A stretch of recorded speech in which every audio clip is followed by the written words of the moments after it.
Amityville, New York, December 1975. When George and Kathy Lutz moved into 112 Ocean Avenue with their 3 children, they thought they'd found their dream home. The Dutch Colonial house was large, charming, and surprisingly affordable. It had a boathouse, a swimming pool, and a peaceful view of the Amityville River. It seemed perfect until they learned what had happened there just over a year before. In November 1974, the house was the scene of a gruesome mass murder. Ronald Butch DeFeo Jr. had murdered his entire family, his parents and 4 siblings, as they slept in their beds. Despite the horror, the Lutzes decided to proceed. They were not superstitious. They had a priest bless the home, just to be safe. The priest, Father Mancuso, came to perform the blessing shortly after they moved in. As he sprinkled holy water in one of the upstairs rooms, a commanding male voice boomed behind him, "Get out." He didn't tell the family immediately, but on his drive back to the church, he was overwhelmed by nausea and developed painful blisters on his hands. He tried to warn the Lutzes later,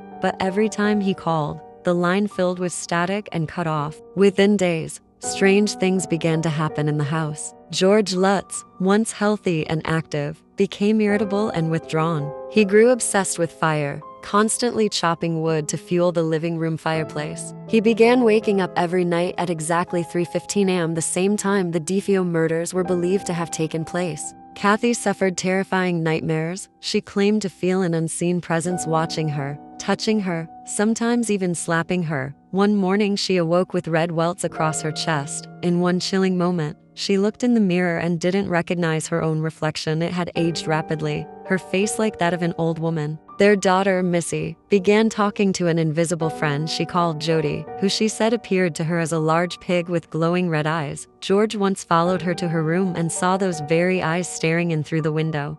When he ran outside, nothing was there, just hoofprints in the snow, leading nowhere. Doors slammed shut. The house grew bitterly cold no matter how high the thermostat was turned. A swarm of FLIs appeared in the sewing room, even in the dead of winter. Crosses on the walls flipped upside down. The family dog was nearly strangled by his leash while tied outside. George began to suspect the house was trying to separate them, break them down mentally, emotionally, even physically. Then came the bleeding walls. One night, green slime oozed from the keyholes. Dark, black sludge erupted from the toilets. The sounds of footsteps echoed across the floorboards above them. Even when no one was upstairs, a faceless, shadowy figure appeared in the hallway. Kathy levitated in her sleep, screaming. George was plagued by visions of the DeFeo murders. He could see them playing out as if he had been there. Terrified and mentally unraveling, they reached their breaking point. On the 28th night, with a final, violent eruption of chaos in the house,